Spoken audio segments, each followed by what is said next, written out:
आप किसी भी कॉन्सेप्ट का फायदा उसे केवल कॉपी किताब में पढ़कर नहीं ले सकते।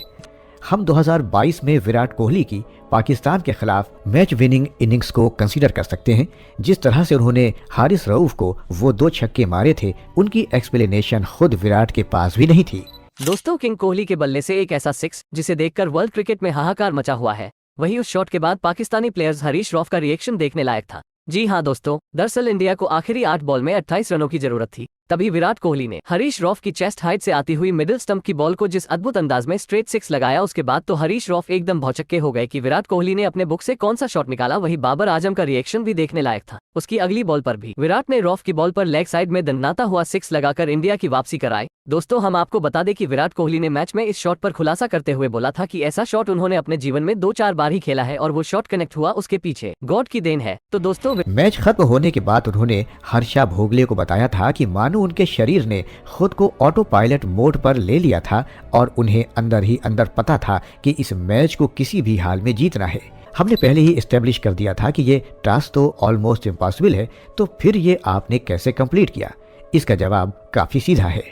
अगर आपको कोई मुश्किल काम करने का विश्वास है तो ये इसीलिए है क्योंकि टाइम के साथ आपने अपने हुनर और विल पावर को साथ में कंबाइन कर अपनी ओवरऑल कैपेबिलिटी को बढ़ाया है कि विल पावर से हम गोल्स सेट कर सकते हैं, चॉइसेस फॉर्म कर सकते हैं, मुश्किलों से लड़ने की रेजिलेंस बिल्ड कर सकते हैं और साथ ही अपने अंदर डिसिप्लिन भी डेवलप कर सकते हैं। अब मान लीजिए कि 2 साल अच्छे से तैयारी करने के बाद भी आप इसे क्वालिफाई नहीं कर पाए, तो इस वक्त आपके मन में जो ख्याल उभरेंगे वो आपकी विल की डिसीज में काउंट किए जाएंगे। आखिरकार इस विल पावर का हमारी लाइफ में फंक्शंस क्या है?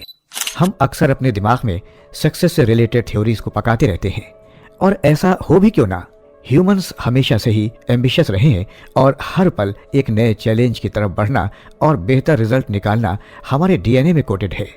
मैं हमेशा सोचता हूँ कि सक्सेस को हासिल करना कैसा लगता होगा। क्या आपके मन में यह ख्याल नहीं आता कि उन लोगों की साइकोलॉजी कैसी होती होगी जो ऑलरेडी अपनी लाइफ में काफी आगे निकल चुके हैं? क्या उनके पास कोई स्पेशल तकनीक होती है या फिर उनका टैलेंट सबसे अनोखा होता है? अगर मुद्दे की बात की जाए तो ये दोनों ही फैक्टर्स अपने रोल निभाते हैं, लेकिन एक तीसरी चीज है जो आम से आम इंसान को भी बेहतरीन बनने में मदद करती है, और वो है the power of will. Power of will, जिसे हम अक्सर विल पावर, डिटर्मिनेशन या ग्रिड भी कहते हैं, उसका हमारी लाइफ के सबसे मुश्किल चैलेंजेस को पार करने में सबसे अहम रोल होता है। किसी भी डोमेन में सक्सेस हासिल करने के लिए कुछ पार्टिकुलर स्किल्स की ज़रूरत होती है और वो समय के साथ हर इंसान सीख भी लेता है, लेकिन अगर उनके अंदर आगे बढ़ने की आग नहीं है तो मुश्किल वक्त में वो गिव अप कर देंगे। विल पावर किसी एड्रेनलिन रश की तरह बिल्कुल नहीं है जो क्रिटिकल सिचुएशन में ही आपके काम आए। यह असल में एक ऐसा इंग्रेडिएंट है जिससे ह्यूमन स्पिरिट को डिफाइन किया जा सकता है। हमने इतिहास के पन्नों में ऐसी कई सच्ची कहानियां पढ़ी हैं जिनसे पता लगता है कि इंसान अपने लक्ष्य को हासिल करने के लिए किस हद तक जा सकता है। जब उम्मीद के सारे दरवाजे बंद हो जाते हैं तो हमारी विल पावर ही रोशनी की तरह हमें आगे बढ़ने में गाइड करती है। इसके एग्जाम्पल्स हमें हर जगह देखने को मिलते हैं। जब मैराथन रनर्स अपने दर्द से आगे बढ़कर रेस खत्म करते हैं, जब ओलंपिक चैंपियंस ह्यूमन पॉसिबिलिटीज के सारे बैरियर्स को तोड़कर जीत हासिल करते हैं, तो इसमें हमें उनकी इमेंस विल पावर का सबूत मिलता है। जब बूट स्ट्रैप्ड स्टार्टअप्स मार्केट के उथल पुथल के बीच सरवाइव करने के लिए स्ट्रगल करते हैं, तो इससे हमें उनके फाउंडर्स के स्पिरिट और परसिवेरेंस के बारे में बहुत कुछ पता लगता है।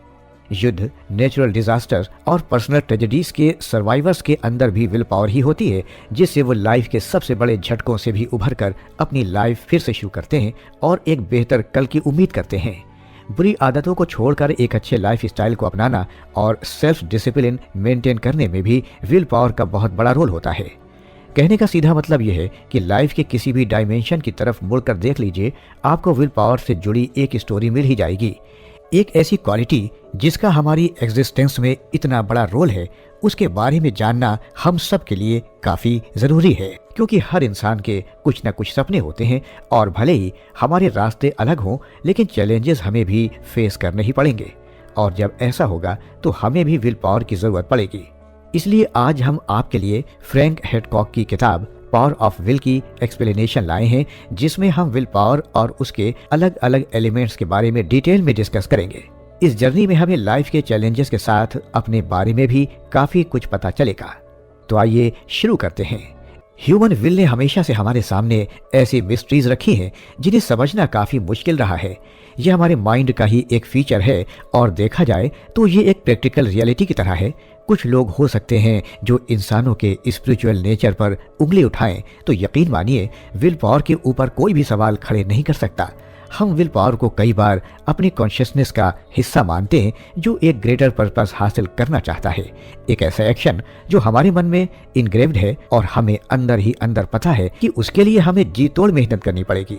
आपको यह भी पता है कि किसी भी बड़े टास्क में काफी सारे स्टेप्स होते हैं और हम अपनी अप्रोच को भी उसी तरह से प्लान करते हैं, लेकिन समय के साथ हर स्टेज में चैलेंजेस बढ़ते हैं और तब हमारे अंदर उस क्वालिटी का इस्तेमाल होता है जिसे हम पावर ऑफ विल कहते हैं, और ये यूसेज अक्सर हमारे लक्ष्य की डायरेक्शन में ही होता है। तो हम एक तरह से कह सकते हैं कि विल पावर हमें कई बार एक सेंस ऑफ डायरेक्शन भी प्रोवाइड करती है। विल पावर अक्सर नॉलेज और एम्बिशन के साथ मिलकर हमारे लिए काम आती है और हमें अपने गोल्स को हासिल करने में मदद करती है। इस प्रोसेस को एक एग्जाम्पल से समझते हैं।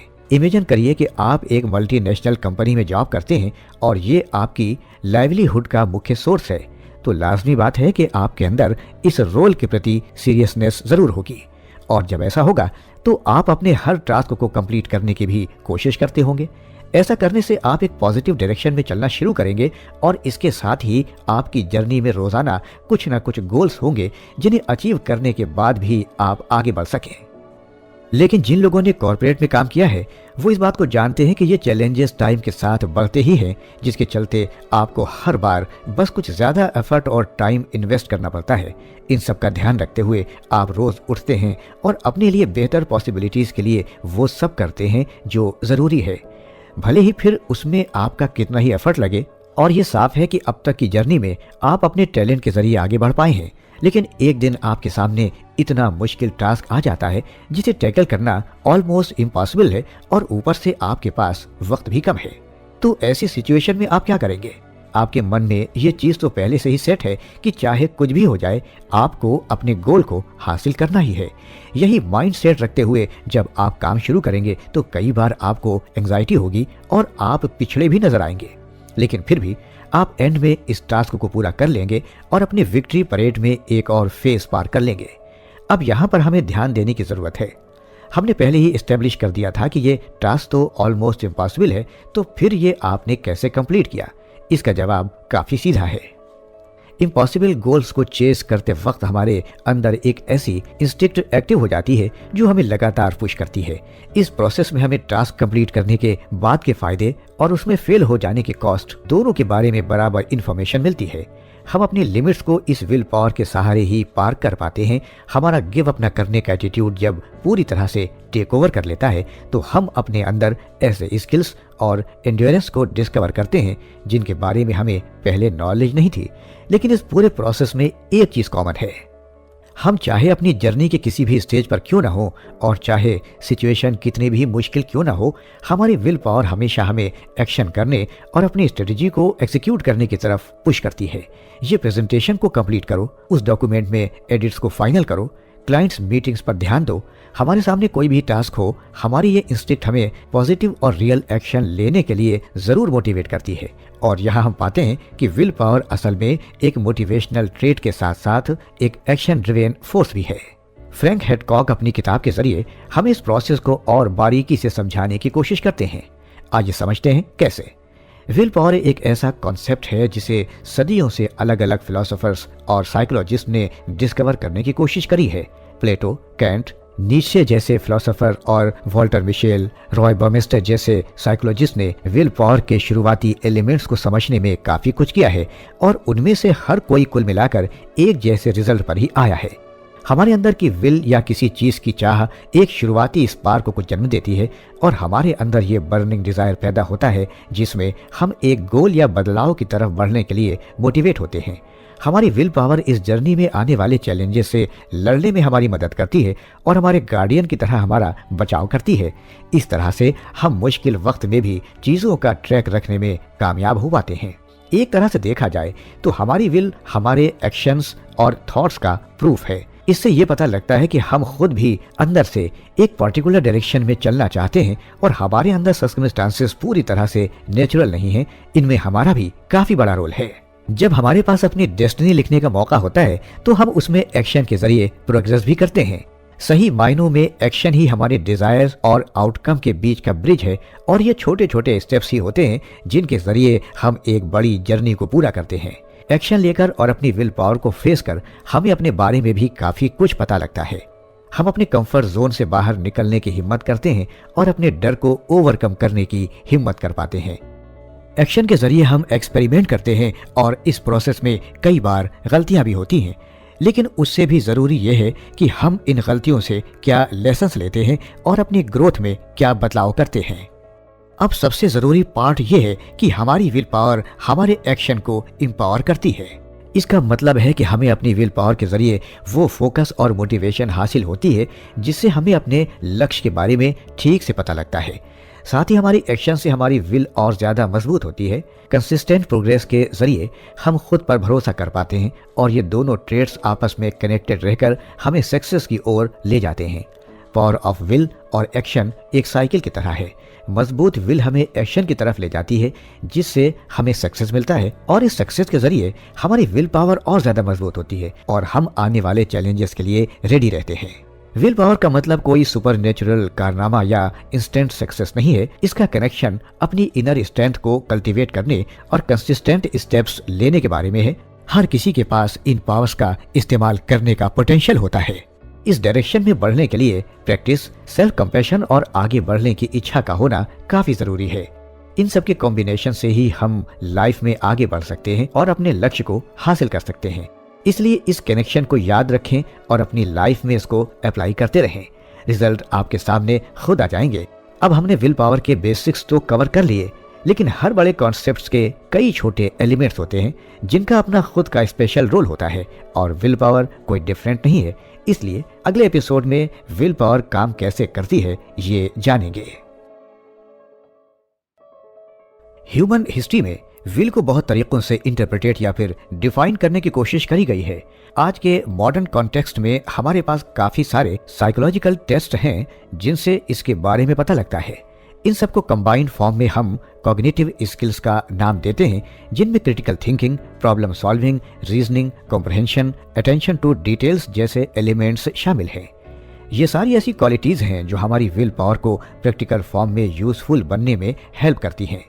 फिजिकल चैलेंजेस की बात करी जाए तो मैराथन्स, अल्ट्रा मैराथन्स और आयरन मैन इवेंट से एथलीट्स की ग्रिट और डिटर्मिनेशन का पता लगाने की कोशिश करी जाती है। फिजिकल पेन को ओवरकम करने में भी इस मेंटल एलिमेंट का काफी बड़ा रोल होता है। लिटरेचर की तरफ देखा जाए तो ऐसे कई एग्जाम्पल्स हैं जिनमें विल पावर को क्वांटिफाई करने की कोशिश करी है। होमर की ओडेसी, दांते की इन्फेर्नो और टॉल्कियन की लॉर्ड ऑफ द रिंग्स में हमें ऐसे कई कैरेक्टर्स देखने को मिलते हैं जो इस क्वालिटी को प्रेजेंट करते हैं। और फिलॉसफी के एरिया को हम पहले से ही डिस्कस करते आ रहे हैं कि कैसे विल पावर को एक इंडिपेंडेंट और फ्री फोर्स माना जाता है जिसका हमारे डेवलपमेंट में काफी बड़ा रोल है। इन सब चीजों को ध्यान में रखते हुए हमारे सामने एक बड़ा सवाल आता है, आखिरकार इस विल पावर का हमारी लाइफ में फंक्शंस क्या है? इस कॉम्प्लेक्स सवाल का जवाब 3 हिस्सों में डिवाइड किया गया है और हम हर एक हिस्से को एक एक करके डिस्कस करेंगे। एक स्ट्रॉन्ग विल पावर का सबसे पहला फंक्शन है कि वो हमारी बॉडी की मास्टर है।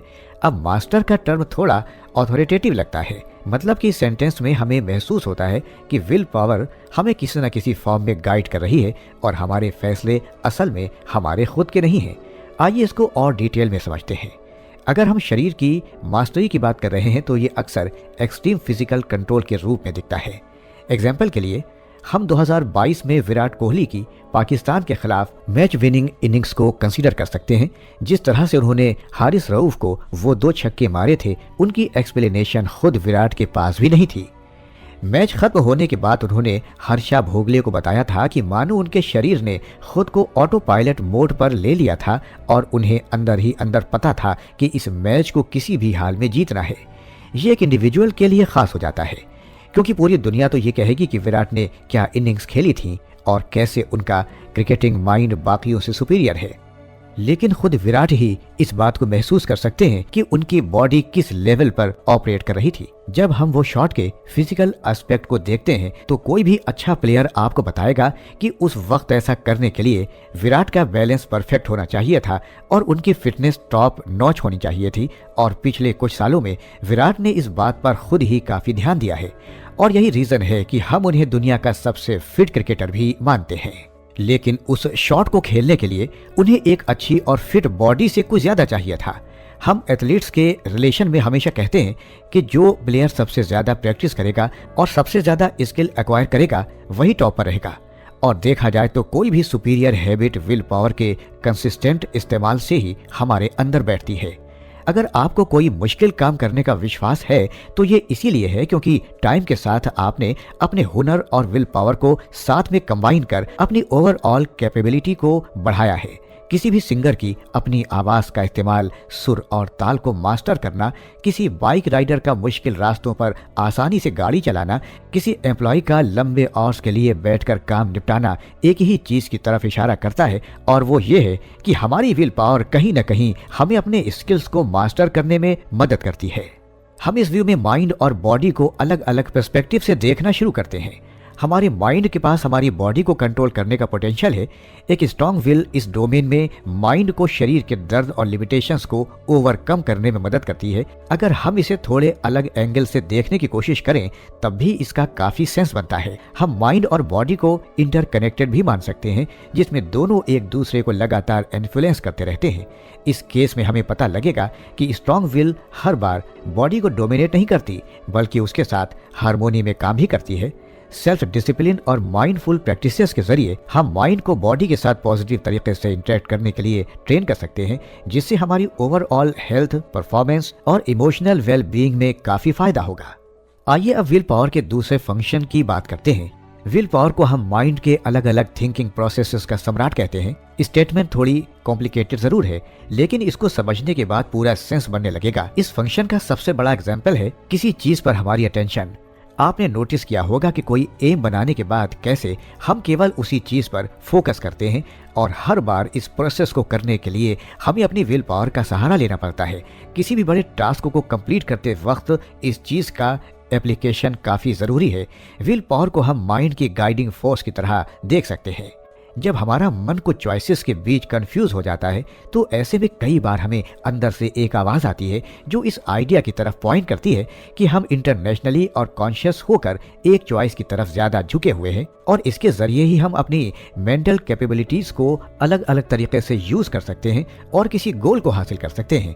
इससे हम कह सकते हैं कि विल पावर बहुत से केसेस में हमारे थॉट्स, एक्शंस और इमोशंस को शेप करने में हेल्प करती है। विल पावर और माइंड का रिलेशन हमें एथिकल डिसीजन मेकिंग में भी देखने को मिलता है। कई बार हम अपने मन की अलग अलग फैकल्टीज जैसे रीजन, लॉजिक और इमेजिनेशंस को इसी वजह से यूज कर पाते हैं क्योंकि हमारी विल हमें सही मॉरल वैल्यूज और एक्शन की तरफ जाने के लिए पुश करती है। ये उस फिलॉसफी को प्रूव करती है जिसमें हम अपनी कॉग्निटिव एबिलिटीज के जरिए अपने एथिक्स को शेप करते हैं। माइंड और विल पावर का एक और एस्पेक्ट ये है कि विल पावर और मन की अलग अलग फैकल्टीज की सिनर्जी से ही हम अपने थॉट्स को सही डायरेक्शन में फ्लो करवा पाते हैं। यहाँ केवल इतनी बात हो रही है कि कैसे एक बैलेंस्ड और यूनिफाइड माइंड हमारे लिए जरूरी है और कैसे विल पावर इसे अचीव करने में हमारी हेल्प करती है। मन और विल पावर का कनेक्शन हमेशा से ही काफी कॉम्प्लिकेटेड रहा है और इसीलिए इन स्टेटमेंट्स को सुनने में थोड़ी कंफ्यूजन महसूस हो सकती है।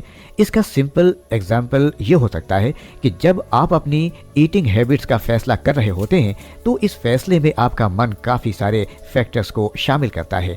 आपको क्या पसंद है, आसपास क्या मिलता है, क्या आपके लिए किफायती है, किस तरह के खाने से आप बीमार नहीं होंगे, कौन सा स्नैक आपकी लॉन्ग टर्म फिटनेस के लिए अच्छा है और ऐसे कई और फैक्टर्स होते हैं। अब इस फैसले में आप शुरू में एक आसान रास्ता चुनने के लिए मोटिवेटेड हो सकते हैं और ये लाजमी भी है। आप पहले वो खाना चुनेंगे जो आपको अच्छा लगता है और जिसे बनाने में दिक्कत ना हो, लेकिन विल पावर आपकी मेंटल प्रोसेस को इस तरह से रिफाइन करने में मदद करती है जिससे आपकी चॉइस आपके गोल की तरफ मुड़ जाती है। इसका मतलब है कि काफ़ी सोचने के बाद ये पॉसिबल है कि आप कुछ हेल्दी चुनेंगे, फिर भले ही उसे बनाने में थोड़ी मुश्किल क्यों ना हो। उम्मीद है कि इस एग्जाम्पल ने चीज़ें थोड़ी आसान करी होंगी। अब बात करते हैं विल पावर के तीसरे फंक्शन की। विल पावर को मोरालिटी का सबसे बड़ा फैक्टर कहते हैं। अब इसका क्या मतलब है? विल पावर को बहुत से फिलोसोफर्स ने मोरालिटी की फाउंडेशन के रूप में पेश किया है। कैसे? आइए देखते हैं। विल को हम उस एजेंट की तरह देखते हैं जो हमें चॉइसेस बनाने में मदद करती है और उन पर एक्शन लेने के लिए मोटिवेट करती है। इस कॉन्टेक्स्ट में स्ट्रॉन्ग विल पावर उस मॉरल कोड के साथ अलाइन करेगी जिस पर चलकर हम सही तरीके से चीज़ें हासिल कर सकते हैं। टेम्पटेशन कितनी भी हो, आपकी विल पावर आपको उस रास्ते पर जाने के लिए ज़रूर रोकेगी और आपको अल्टरनेटिव्स पेश करेगी। हमारी मॉरलिटी एक तरह से हमारे शरीर के अंदर का एक सेक्रेट या पवित्र एलिमेंट है और इसकी प्रोटेक्शन हमारी विल पावर के हाथ में है। इन दोनों के साथ में चलने से हम अपने मॉरल प्रिंसिपल्स को नहीं भूलते हैं और सही रास्ते पर चलने के लिए मोटिवेट होते हैं। विल को हम स्पिरिचुअल कॉन्टेक्स्ट में भी देखते हैं। इस बुक एक्सप्लेनेशन में भी हम आपको यही बताने की कोशिश कर रहे हैं। ट्रेडिशंस में स्ट्रॉन्ग विल को भगवान या किसी अल्टीमेट शक्ति को रेफर करने के लिए इस्तेमाल किया जाता है। इस तरह से विल मॉरलिटी का परफेक्ट रिप्रेजेंटेशन बनकर सामने आती है और हम सब के लिए एक स्टैंडर्ड स्थापित करती है जिस पर सबको चलना चाहिए। रियल लाइफ में इस कॉन्सेप्ट का इस्तेमाल हमें कई जगहों पर देखने को मिलता है। एग्जाम्पल के लिए, आप एक टैक्सी ड्राइवर हैं और आप अपने कस्टमर को उनके स्पॉट पर ड्रॉप करने के बाद वापस जा रहे हैं, लेकिन आप अपनी बैक सीट पर उनका वॉलेट देखते हैं। उस वॉलेट में काफ़ी सारे पैसे हैं और साथ में ही उस कस्टमर के आईडी कार्ड्स और बाकी सारे डॉक्यूमेंट्स हैं। ऐसे में आप क्या करेंगे और आपका थॉट प्रोसेस क्या होगा? शुरुआत में आपको लगेगा कि इस वॉलेट को अपने पास रखना ही एक स्मार्ट चॉइस है, लेकिन आपकी विल पावर इस केस में आपको एक मॉरल पाथ चुनने के लिए मोटिवेट करेगी। आप उस कस्टमर के बारे में सोचेंगे और उनकी मेहनत से कमाए पैसे के खो जाने और ज़रूरी डॉक्यूमेंट्स के इधर उधर हो जाने के खतरे से अपने फैसले को बदलने के बारे में सोचेंगे। अब आपका फैसला क्या होगा ये आप पर डिपेंड करता है, लेकिन यहाँ हमने एस्टेब्लिश कर दिया कि कैसे आपकी विल पावर आपको सही रास्ता चुनने के लिए मोटिवेट करती है। फिर चाहे आपके सामने कितनी ही टेम्पटेशन क्यों ना हो, ऑथर फ्रैंक मैडॉक का साफ कहना है कि आप किसी भी कॉन्सेप्ट का फायदा उसे केवल कॉपी किताब में पढ़कर नहीं ले सकते। प्रैक्टिकली काफ़ी ज़रूरी है। इस दुनिया में सरवाइव करने के लिए हम सबको किसी न किसी फ्यूल की ज़रूरत होती है और ऐसा करने में हमारे पर्पस का एक बहुत बड़ा रोल होता है। इमेजिन करिए कि आप भारत की एक मिडिल क्लास फैमिली से आते हैं। आपके पिता एक आम आदमी की तरह सर्विस सेक्टर में हैं और आपकी माँ हाउसवाइफ हैं। आपके पेरेंट्स अपनी अपनी ड्यूटीज़ को पूरी ईमानदारी से निभाते हैं और आपको एक बेहतर फ्यूचर देने के लिए मेहनत करते हैं। ये सब देखकर आपके मन में भी एक पर्पस जागता है। मान लीजिए कि आपका एम एक आईएएस ऑफिसर बनने का है। आप उस डायरेक्शन में काम करना शुरू करते हैं और अपने ग्रेजुएशन के टाइम से ही इस एग्ज़ाम के लिए टाइम निकालना शुरू करते हैं। लाइफ में आपके सामने ऐसे कई मोमेंट्स आएंगे जिसमें आप गिव अप करने के बारे में सोचेंगे, क्योंकि आपका प्रेजेंट वर्कलोड आपकी सोचने और समझने की शक्ति को खत्म कर चुका होगा। इस वक्त में ही आपकी विल पावर आपकी मदद के लिए आगे आएगी। याद रखिए, किसी छोटे रिजॉल्व के साथ कोई आदमी बड़ा नहीं बनता। आपका डिटर्मिनेशन स्ट्रांग होना चाहिए और आपके एक्शन में वो साफ दिखना भी चाहिए। भारत के 90% मिडिल क्लास हाउस होल्ड में किस्मत बदलने का यही तरीका है। जब आपके पास रिसोर्सेज की कमी होती है तो आपको अपनी विल के दम पर ही कुछ एक्स्ट्रा ऑर्डिनरी करना पड़ता है। और यूपीएससी एक ऐसा एग्जाम है जिसमें सक्सेस रेट बहुत कम है, लेकिन फिर भी लोग अपनी किस्मत बदलने के लिए इस रास्ते को चुनते हैं और इस पर आगे भी बढ़ते हैं। एक आम आदमी के लिए जिंदगी कुछ ऐसे ही काम करती है। लाइफ के अलग अलग फेसेस में विल पावर के कई रूप देखने को मिलते हैं। इन सब का पर्पस आपको लाइफ में आगे ले जाने का ही होता है, लेकिन इसका एप्लीकेशन और इम्प्लीकेशन दोनों ही अलग अलग तरीके से होते हैं। अब अगर हम अपनी बात का रिवीजन करें तो हमें समझ में आता है कि विल पावर से हम गोल्स सेट कर सकते हैं, चॉइसेस फॉर्म कर सकते हैं, मुश्किलों से लड़ने की रेजिलियंस बिल्ड कर सकते हैं और साथ ही अपने अंदर डिसिप्लिन भी डेवलप कर सकते हैं। इसके अलावा विल पावर हमारे मॉरल कंपास को चेक रखती है और हमें सेल्फ कंट्रोल एक्सरसाइज करने में मदद करती है, जो कि हमारे कैरेक्टर बिल्डिंग के लिए काफ़ी ज़रूरी है। लेकिन क्या होगा अगर हम विल पावर को उस तरह से यूज़ न करें जिस तरह से हमें इसका इस्तेमाल करना चाहिए? इस फेनोमेना को हम विल की डिसीज़ कहते हैं। जी हाँ, ये वही बीमारी वाली डिसीज है, लेकिन इसका विल पावर से क्या रिलेशन है? विल पावर की डिसीज का मतलब है कि जब हम किसी काम में या किसी गोल की तरफ एक्शन इनिशिएट नहीं करते और उसे हासिल करने के लिए मेहनत नहीं करते, जब कोई इंसान अपनी प्रेजेंट सिचुएशन में बहुत ज्यादा कंडीशनड हो जाता है तो वो एक्शन लेने से बचता है। लेकिन ये कुछ एक्स्ट्रा ऑर्डनरी अचीव करने के केस में लागू नहीं होता। अगर आप नॉर्मल ह्यूमन स्टैंडर्ड्स के हिसाब से भी काम करने से बच रहे हैं तो विल की डिसीज का केस बन सकता है। विल की डिसीज सुनने में थोड़ा अटपटा जरूर लगता है, लेकिन इसे आप टर्म से ज्यादा इसके मतलब से समझिए। जिस तरह से शरीर में बीमारी आने के बाद वो ठीक से काम नहीं कर पाती, उसी तरह से जब हमारी विल पावर में ऐसा होता है तो हम किसी भी चीज में अच्छा एफर्ट नहीं डाल पाते। जब हम फिलोसॉफिकल या लिटरेरी सेंस में बात करते हैं तो इस कॉन्सेप्ट का मतलब है कि जब हमारे अंदर मोटिवेशन की कमी हो जाती है और हम बड़े फैसले लेने से डरते हैं, ये अक्सर इंटरनल कॉन्फ्लिक्ट्स या एक्सटर्नल प्रेशर की वजह से हो सकता है, या फिर आप इसे तब एक्सपीरियंस करेंगे जब आप काफ़ी मजबूरी का सामना कर रहे होंगे। हमने इस चैप्टर के शुरुआत में यूपीएससी एग्जाम की बात करी थी ना। अब इस कॉन्सेप्ट को उस एग्जाम्पल में अप्लाई करके देखते हैं। हमें पता है कि इस एग्ज़ाम में कितना ज़्यादा इन्वेस्टमेंट करना पड़ता है, फाइनेंशियल भी और मेंटल भी। अब मान लीजिए कि 2 साल अच्छे से तैयारी करने के बाद भी आप इसे क्वालिफाई नहीं कर पाए, तो इस वक्त आपके मन में जो ख्याल उभरेंगे वो आपकी विल की डिसीज में काउंट किए जाएंगे। अब ये सवाल पर्सन टू पर्सन रेंज कर सकते हैं। अगर आपका पहला अटेम्प्ट था और आपका परफॉर्मेंस बिल्कुल भी अच्छा नहीं था तो अगली बार अपीयर होने में आपके मन में काफ़ी कंफ्यूजन हो सकती है, आपके कॉन्फिडेंस पर काफ़ी असर होगा और आप खुद पर डाउट करना शुरू कर देंगे। इसके अलावा अगर आपकी इकोनॉमिक कंडीशन अच्छी नहीं है तो आपके मन में सबसे पहले दिल्ली जैसी जगह में रहने के खर्चे के बारे में ख्याल आएगा, जिससे आपके वहाँ रहने और प्रिपरेशन जारी रखने पर सवाल खड़ा हो जाएगा। बहुत से लोग इस एग्जाम के लिए सालों साल मेहनत करते हैं, लेकिन किसी वजह से उनको सक्सेस नहीं मिलता। अब इन लोगों के लिए सवाल है कि इतने साल बाकी सेक्टर्स और डोमेन से कट रहकर उनका फ्यूचर क्या होगा, क्योंकि ज़्यादातर एस्पिरेंट्स फुल टाइम प्रिपेयर करते हैं और उनके पास कोई खास वर्किंग एक्सपीरियंस नहीं होता। ऐसे में कहीं और जॉब पाना मुश्किल हो जाता है, तो अपने और अपने परिवार के लाइवलीहुड का खतरा आपको अंदर से तोड़ कर रख सकता है। इन सारी चीज़ों के कॉम्बिनेशन से आपकी विल पावर कमज़ोर पड़ने लगती है और दुख की बात है कि कई लोग इसके बाद मीडियोक्रिटी का सहारा ले लेते हैं और अपनी ज़िंदगी वैसे ही जीने लगते हैं। कई बार डिसीज ऑफ विल को आपके मन में चल रहे स्ट्रगल को दिखाने के लिए यूज किया जाता है। हमारी लाइफ में हमारी चॉइसेस ही हमें डिफाइन करती हैं। हमने विलियम शेक्सपियर के फेमस प्ले हैमलेट का एक फ्रेज सुना है, टू बी और नॉट टू बी। इससे आप समझ सकते हैं कि कैसे फिक्शन में भी एक्ट करने के विल को समझाया जा सकता है। साइकोलॉजिकल सेंस में डिसीज ऑफ विल का मतलब ज्यादा गंभीर है। इसे अक्सर मेंटल हेल्थ कंडीशंस को डिनोट करने के लिए यूज किया जाता है, लेकिन इसका असली मतलब क्या है जानने के लिए सुनिए नेक्स्ट एपिसोड।